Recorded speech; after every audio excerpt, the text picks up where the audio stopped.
Welcome to the Palm Harvest Podcast. We are a community in Costa Mesa, California. To know more about us, visit our website, palmharvest.com. To follow along with today's message, download the Palm Harvest app and click on sermon notes. Thank you for listening.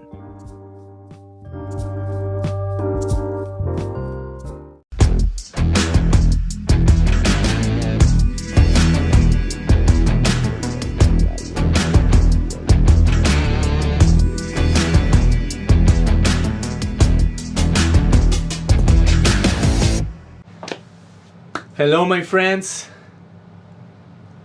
Today we're going to talk about how to be healed by God. So for that, would you join me for prayer? God, we thank you so much for loving us.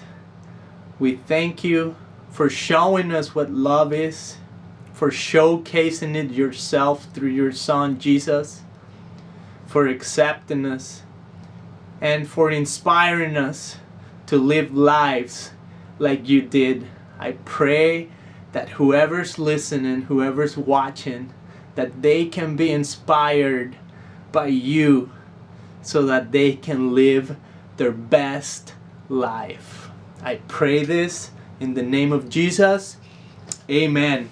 Alright, so I encourage you, if you have a Bible, you can get it on an app, so it's so easy.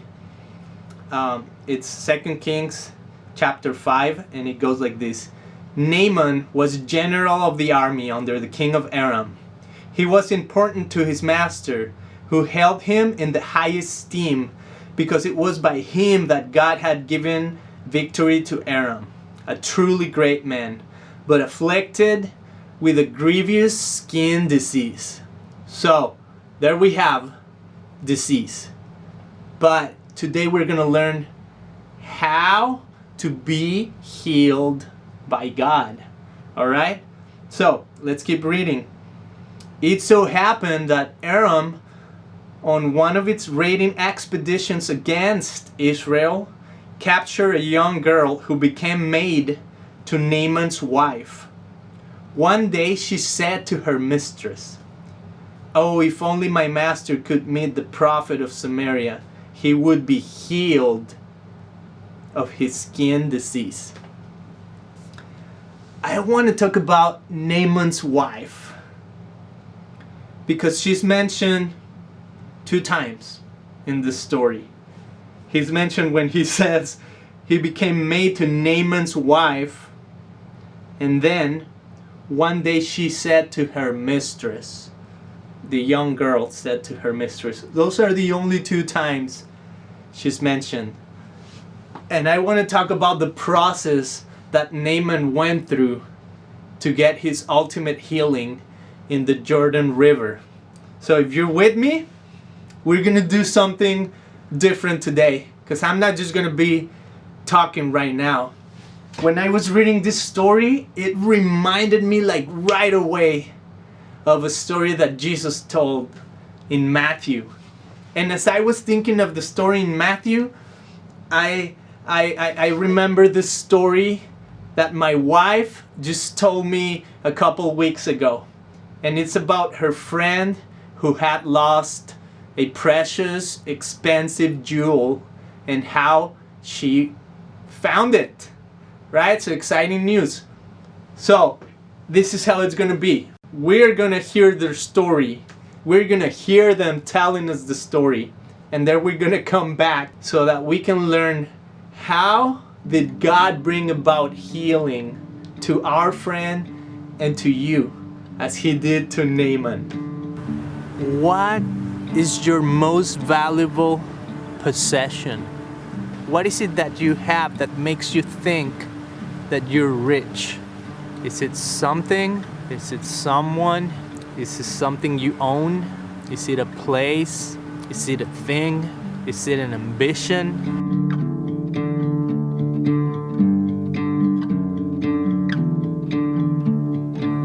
I think that day was a regular play day. It was a regular play day, but before you came, I was organizing the garage which again was what we were doing today, cleaning and organizing the garage. And right in the midst of all the work and lifting things and throwing things in the trash, my father came to me and said, "Here, honey, here's the necklace. I fixed it for you." And I just held it. I said, "Oh, thanks. It looks so pretty." Then I walked into the garage, and I remember just staring at this necklace going, "Oh, it looks really pretty." And if I had amnesia, it started then, because I don't know what I did with that necklace from that moment on. Kept cleaning, put the trash away that night. Trash people were coming the next morning. And I was already in deep thought, going through emotional challenges, been praying to God literally for the last year and a half. And I'm at the last, it's kind of getting to the end of where I need to now make a decision. And so I had that on my head. And then I lost the necklace. Sheila was like, "Okay, let me tell you, Millie, I was here yesterday, Mama." And so she told me the story, and she's like, "I already looked in these two big black bags of trash. Probably it's there, but I already went through, and it's not there." And I said, "Sheila, calm down, relax. I don't think you throw it away. Maybe somewhere. Remember, like if they give you that, what's the first thing to do? Where are you going and put it?" And she's like, "Well, what my jewelry is, like no other way." Like, okay. So, and she asked me, "So we will do this again?" Yeah, why not? We have the time. Let's do it. So, well, yeah, I mean, and I went through both of the bags, and at that moment, because I was already kind of sad and I was questioning a lot of things in my head, and I was explaining to you my concerns and my the words I was saying, I think I remember, was, "God, give me the patience." But it was something related to the necklace. I'm like, "God, give me patience. Please make me patient and just wait." And then at the same time, I'm like, "But I really have to find this necklace. Help me find the necklace." And I didn't want to go through the bags again, because I thought, I already went through it yesterday. I don't want to go through the stinky trash bags. It's probably not in there. Maybe it's in the other 6 trash bags. I don't know. And I just had such negativity flowing through my body already. And you just said, "Why not?" She was doing the hard part. I was helping me, opening the bag. "No, honey, that's your mess. Go through your mess." So she put some gloves and start digging. So we finished with one bag and was not there. So I asked, she's like, "Okay, bring the next one. We're done with this one. Nothing here. It's in here." So she brought a heavy one, and she started like, "This trash, listen, but flies, food, like Smell. From the kitchen, maybe for 2 days or 3. Probably 2 days, and it was really dirty. Mm-hmm. And I went through it. I'm halfway through it, and she saw the look on my face. I had to dig one more dig, and I'm like, "You know what? It's not here. Just forget it." It's just that the negativity again came across my head, and Millie said, "Just keep going," on top of my head. "Keep going." And I took one more scoop, and the necklace just fell in my hand. And I started laughing, because it was I was asking God while I'm digging, just give me some patience, and just please, because there's so many answers I need answered for me. Just give me some patience. But it wasn't about the necklace. It was about the other issues. And then the necklace fell in my hand. I said, I hear you. This is not about the necklace. This is about you're telling me, "Listen, I hear you. Just you have to be patient." Because if I wasn't patient, I wasn't even going to look through those trash bags with you. In Palm Harvest, I love the way Jesus speaks in parables. Because a parable is a story with a takeaway. And one of my favorite stories that I think it's so relatable to Sheila's story that she was telling us about. It's found in Matthew chapter 13, when Jesus is giving a parable about the kingdom. What does the kingdom look like, right? So then he says in verse 44, God's kingdom is like a treasure hidden in a field for years and then accidentally found by a trespasser. The finder is ecstatic. What a find! And proceeds to sell everything he owns to raise money and buy that field. And there's other parts. There's the part where I asked him to give me patience. Why? Because maybe I felt I was wronged. Maybe I felt that because I'm not the guilty party, why should I have to give more and be compassionate? Well, that's the whole point, because God's compassionate, because Christ is compassionate. So if somebody did something wrong to me, why do I have to do the same thing back? Why can't I be compassionate and break the cycle? And that was my struggle, because I was so angry. And if you talk to many people, it's easier to go angry. It's easier to be revengeful, but that's not God's way. See, one of the things that I find so interesting about this story of Naaman is that the girl was captured by him, and she didn't go straight to him. She went to her mistress, to Naaman's wife, right? We have already learned that Naaman's probably like a strong leader. Maybe when you saw Naaman, he would give you the impression of a tough, rude guy. Maybe try to stay away from him, avoid him. But see, wives and good friends have a way to get to our hearts, don't they? So the girl tells her mistress, and then the mistress tells her husband. And I mean, the story of how he got healed, it's amazing, because it took him getting rid of everything he had. But I'm not talking about possessions of riches. I'm talking about the possessions of the heart. What do you need to get rid of today? See, the beautiful exchange with Jesus is that you can bring your worst. We are the trespassers already. We are the ones that by accident have found this treasure that's hiding. And that treasure is Jesus. And what Jesus wants to do is for you to get rid of everything that is not Him, so that you can get all that He is. And all that He is the best human that you can possibly be. So He wants you to trade your anxiety for His peace. He wants you to trade your pain for His care, for His touch, for His embrace. He wants to wipe your tears of sorrow, and He wants you to leap for joy. See, that is the beautiful exchange. If somebody tells you that you can live the best life that you can in this life and in the next one, wouldn't you pursue it? Wouldn't you sell everything that you have? And I love the story that Jesus told, because Matthew and the disciples are trying to figure out, why do you tell stories all the time? And then He explains, well, I tell stories because it brings about readiness to hear. And I think that's the picture that we had with the story of our friend Sheila and my wife telling her, why don't you look a little bit deeper? Why don't you look in the trash again? Why don't you dig out one more time?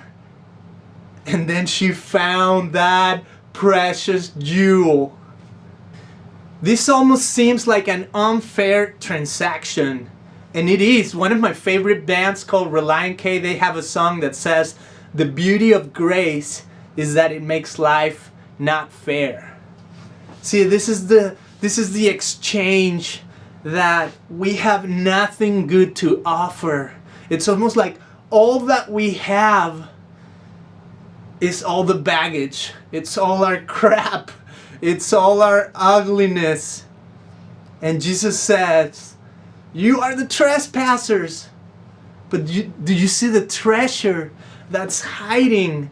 And that treasure, He's hidden it inside of us. It's called the image of God. The most beautiful being in the universe has designed you with all the elements inside of you for greatness, all the elements inside of you for redemption. And what He's asking for us to do in this exchange is to get rid of all that we are, to sell all of our possessions, to buy the one we've found. See, our possessions is not what we own. It's not the house that we have or the car that we drive.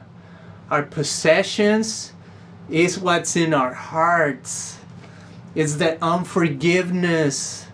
Our possessions is that anxiety, is that sorrow. See, He wants for us, in order to be healed inside, in our hearts. See, physical healing, it's almost secondary. Because what good is it for a man to gain the whole world but lose his own soul? See, the heart, the soul, the things that matter are the things that are important, that are most valuable. And Jesus in you is the best person that you can ever be. So are you ready for God's healing? Because I just told you how to be healed by God. He's ready to give you the treasure that's hiding inside of you already. The treasure of His image inside of you. So if you want to find that treasure, get rid of all that you are. No wonder Jesus said, if you want to follow me, deny yourself daily and follow me. See, deny yourself. What does that mean? To deny my fears. To deny what I'm holding on to that is not letting me forgive. Because when I forgive, I become free. What do you need to get rid of today? God is ready to heal your soul.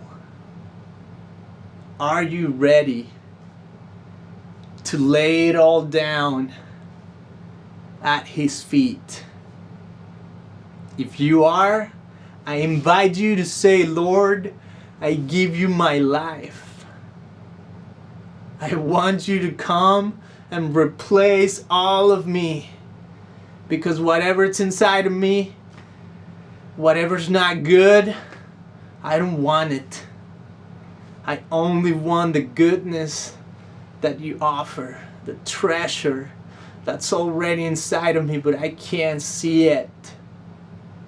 Because all that I can see and all that I can hear is the voices of desperation, and I want to lay those at your feet so that you can give me your peace, your healing,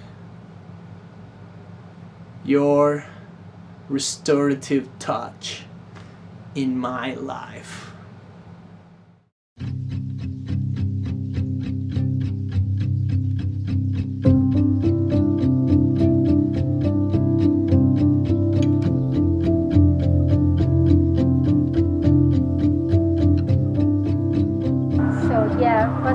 Was a beautiful day. We were laughing, and like it was beautiful the way God talked to us. Mm-hmm. You know, for me, I'm never gonna forget that. because I remember your expressions, your face, like I remember, like unbelievable. Yes, I wasn't found gonna do it, and I wasn't gonna dig through the bags again. I was already giving up, but you were like, "Why not? You never know. God does miracles," and you were saying that to me. I'm like, "Yes, He does, but this is just a necklace. He doesn't care about this. This doesn't mean anything to God. There's more important things He can do for people. Who cares if I lost my necklace?" But it wasn't about that. Yeah. It was Him throwing me a little, a little giggle, saying, "I just heard you." God bless you guys. So glad that we got to have this conversation today. We would love to hear from you. The best way is to download the Palm Harvest app, or if you already have it. We would love to hear from you, and we would love to hear your story of how God is restoring your heart back to the best human that He designed you to be when He thought of you, when He created you. God bless you. See you guys on the next one.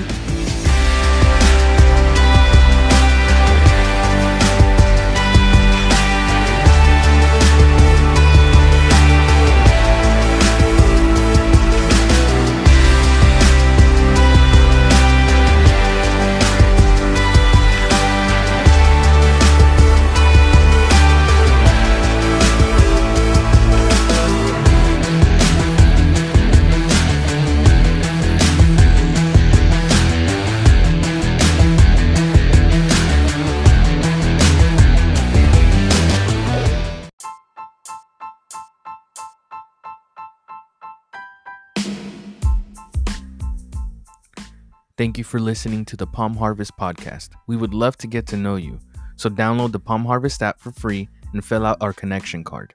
Your continued support helps us spread hope around the world. You can also give in our app and find out more about our community.